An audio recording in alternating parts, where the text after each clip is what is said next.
And we are back. Welcome back to the Players You Need series, the fantasy football series we do every week, where I try and find some hidden gems for you in the upcoming fantasy football game week, put them all together into a team and challenge you guys to beat it. We are now at game week 31, so we are almost at the end of the season, but there are some very interesting fixtures this week, and I have gone for some very rogue players this week as well. But before we get into that, as always, we're going to round up how I got on last week, see how many people were able to beat it, and then get a quick look at the league table before we move on.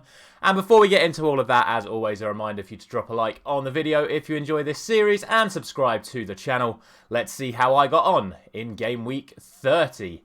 And this was very much a case of a very good week that almost could have been so much better. And the prime candidate for that has to be this Ben Chilwell. Chelsea, of course, getting the clean sheet last time out. Ben Chilwell not starting in Frank Lampard's first game, came on and got booked. My first sub was Tyrell Malacia, who ended up getting the man of the match, scoring 9 points for Manchester United. But, I mean, last week's team was about picking an entire squad of players I think you should be looking at. And obviously both goalkeepers got clean sheets. The majority of the midfield scored well. All of the attackers scored fantastically well, and especially Erling Haaland picking up 24 points as my captain. So no real complaints for me in the team that I built for last week, and it all totaled to a score of 73.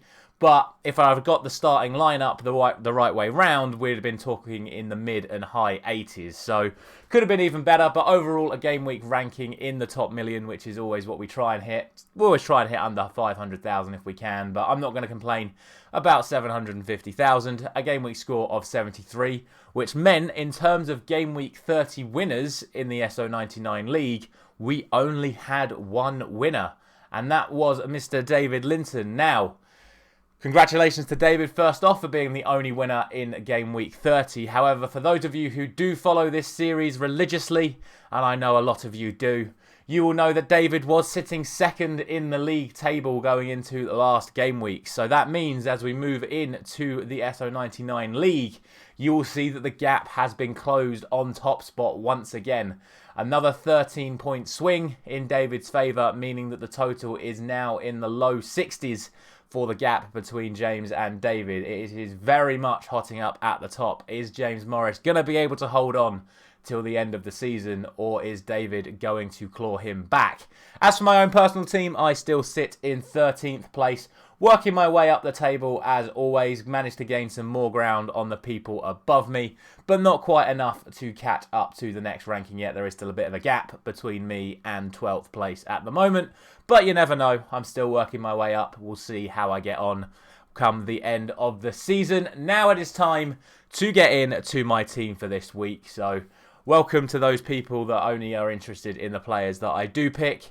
And here is the squad. Now, I've gone very, very rogue this week. As I said in the intro, I've picked some players I would never normally pick, but it is a slightly interesting game week. And look, it'd be very easy for me to sit here and say, just pick Man City players this week. Everyone expects Manchester City to absolutely spank Leicester, but look, Leicester have a good record at the Etihad. Even when they don't win, they still score a lot of goals.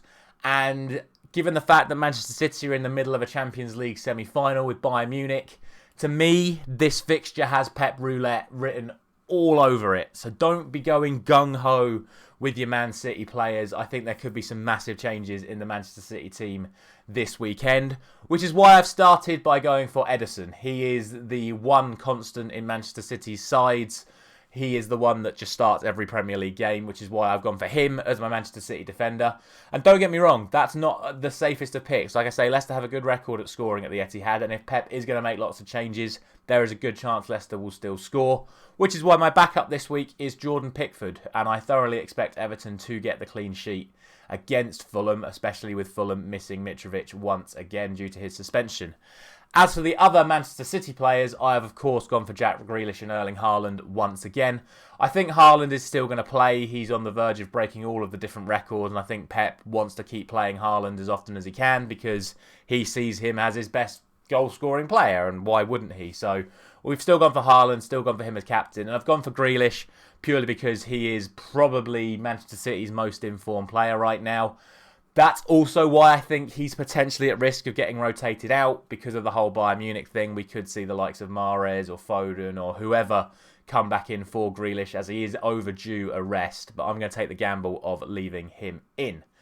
As for the rest of the team then, we'll start off with the defence, and I've gone for Pedro Porro. Not for the first time since his January signing. He's starting to play a little bit better for Spurs in recent weeks. They're at home to Bournemouth. I'm not seeing many clean sheets this weekend in the Premier League. If you saw my predictions video yesterday, you would have seen that. But I'm expecting Tottenham to get one, and Pedro Porro is very good at going forward. He's also started taking a few set plays, so I think he is a good shout for this weekend. Next to him, I've gone for Malacia once again. I was very tempted to go for Luke Shaw because it looks like he's going to be back and he's going to be going back into the left centre-back spot with Martinez out for the rest of the season. Obviously, Ten Hag likes to play with a right-sided centre-back and a left-sided centre-back. So I expect Luke Shaw to be playing in the left centre-back position for the foreseeable future. Hence why I've then gone for Malacia, because at 4.2 million, I think Malacia is going to end up playing left-back for Manchester United for the rest of the season, and we have got 2 more double game weeks before this season ends. So I think he is a very good pickup, both for this week and for the rest of the season. And next to him, I've doubled down on Everton. I've gone for Michael Keane as my final defender. Obviously, Jordan Pickford I've put on the bench, as I've spoken about already, but I've gone for Michael Keane.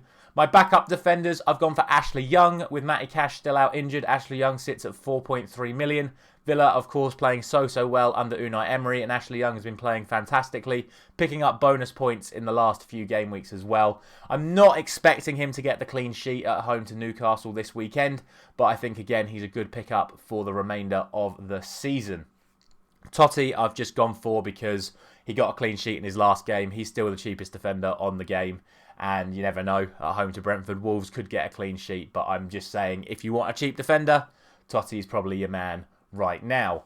Into the midfield then, and we've gone for Ebere Eze of Crystal Palace, one of the players who's had a big revival under Roy Hodgson.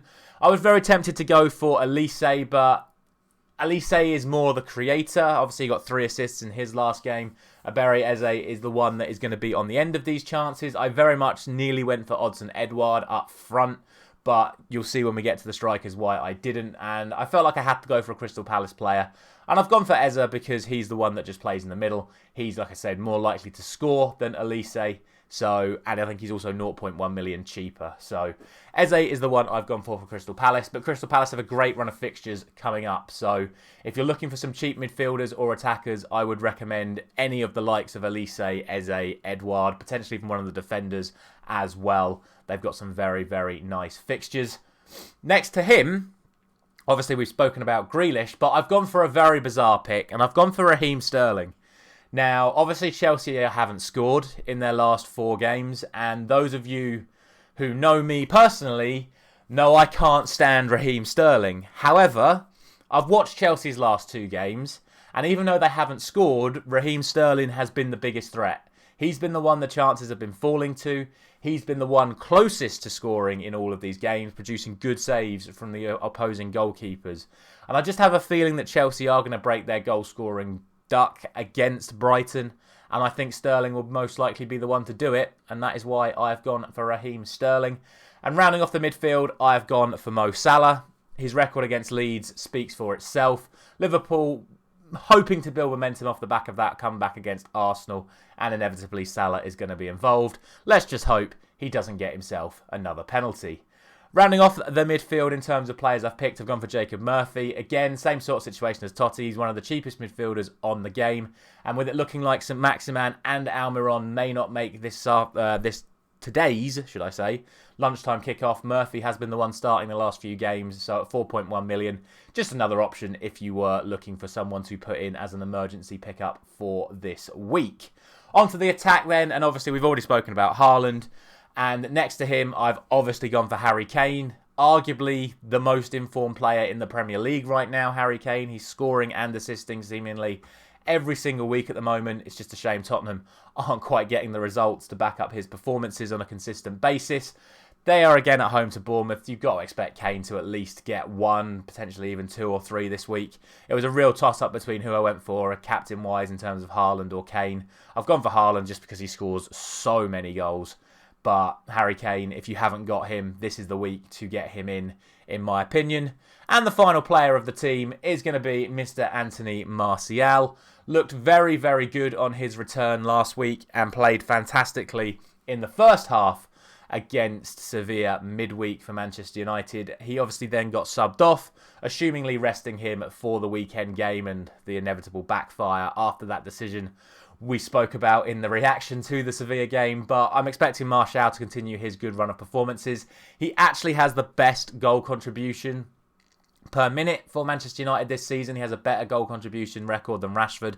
It's just Martial hasn't played as many games this season as Rashford. So I'm hoping that Martial will continue his good run of form this weekend. And that is the whole team in general. All that is left to say is, as always, if you think your team has what it takes of beating my best of team this week, join the Esso 99 League with the code on your screen now. Winning managers get shouted out just like David did this week. Thank you very much for watching. I will be back with my reaction to that Nottingham Forest Manchester United game.